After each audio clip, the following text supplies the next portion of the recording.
Oh, hello everyone. Uh, my name is Wellington Spetic.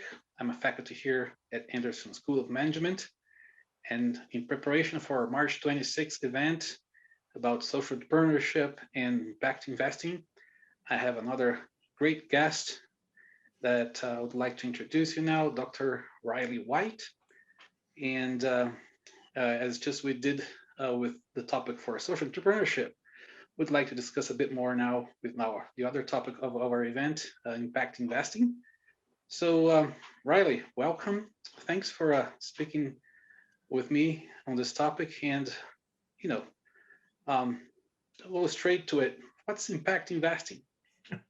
Thanks for having me, Wellington. I'm so grateful to be here, and I'm so grateful to the audience for your interest in impact investing. And impact investing, what is it? This is a question we're still trying to grapple with in finance. And if you think about this, there's actually one of three broadly similar, and think of it more of a Venn diagram, often overlapping topics that are used interchangeably.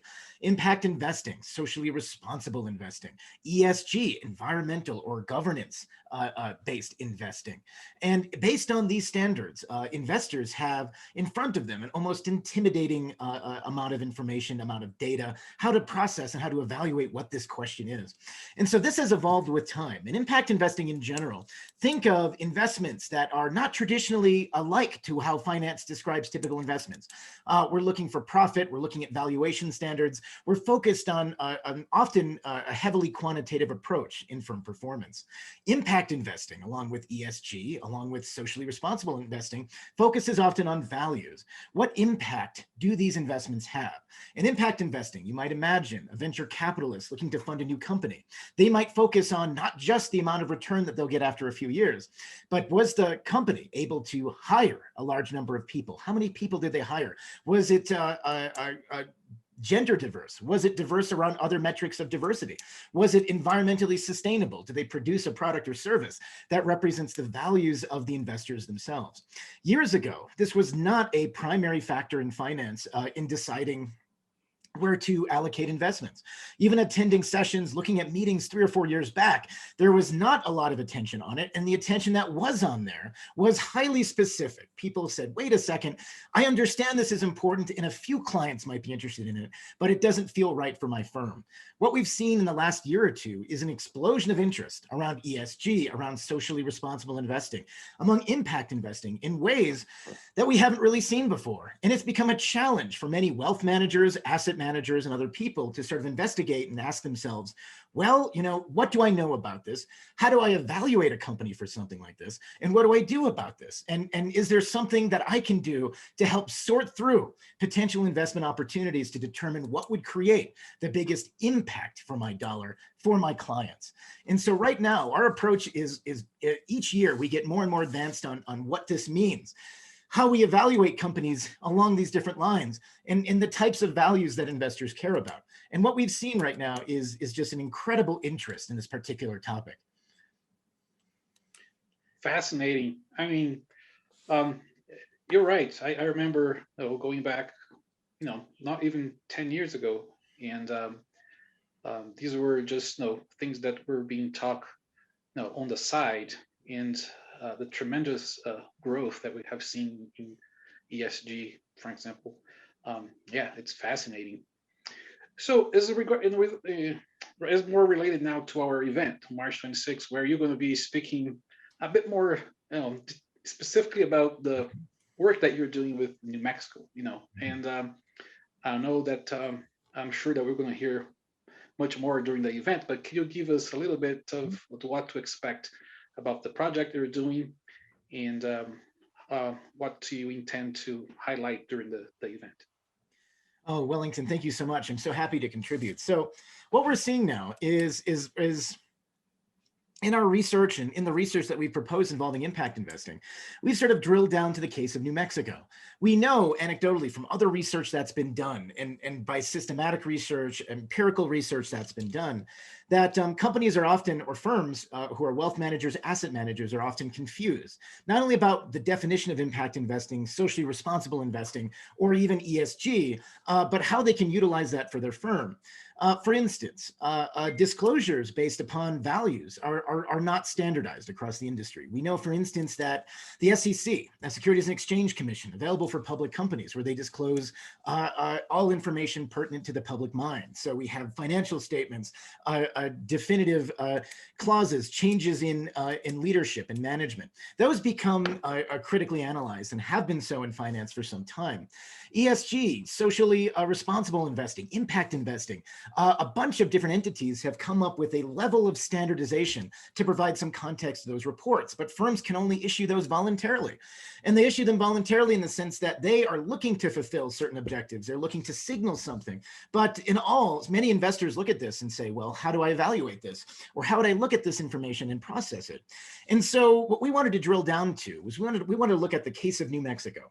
And so we had a list of about 160 asset and wealth managers. We drilled down, was able to survey a proportion of these investors and ask them, what is your understanding of impact investing?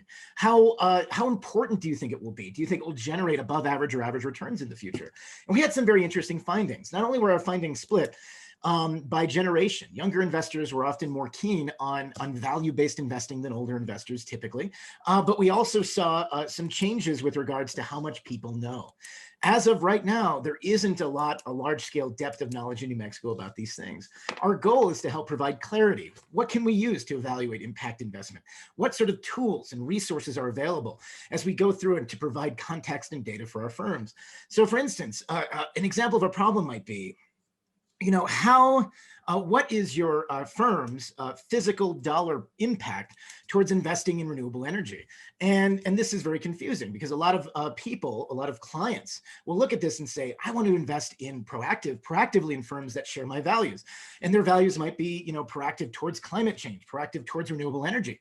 And the wealth manager says, well, how do I figure that information out?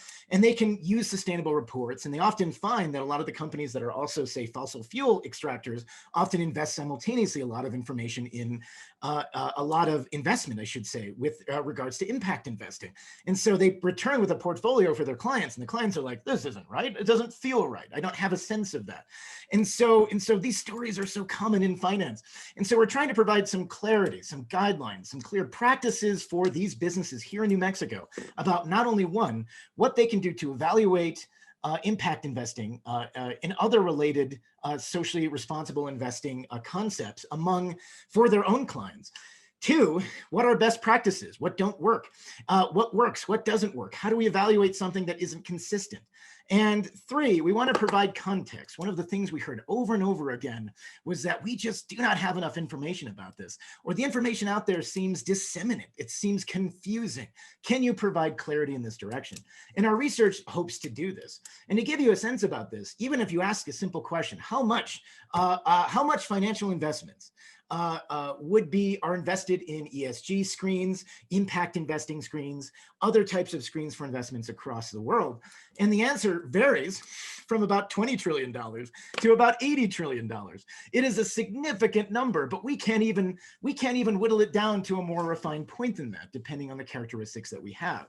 And so the point is that we want to encourage investors to pursue these lines of thought, to pursue greater interaction with how firms work, how they can be impactful.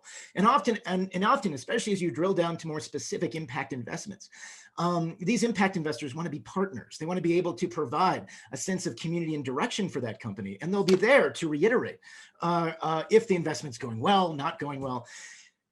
And they'll be able to track how their investments behave with regards to the impact that they produce. And this becomes a really important thing. So anybody who has an interest in building a business plan about a new company, how do we measure impact investing? Anyone who is in the finance industry looking to figure out and say, wait a second, how do we screen for all these companies? Or how do we manage our investments in a way that make our clients happy? And so our goal with this is to consolidate this into a sort of a systematic approach that can be used and evaluated by anyone in the industry. So we're keeping our fingers crossed. Our hope is good. But what we've seen from our preliminary research is there's a huge spectrum of understanding with regards to impact investing in New Mexico today. Well, again, fascinating. And no, thank you very much, Reilly, for giving you just a little taste of what we could expect from our event.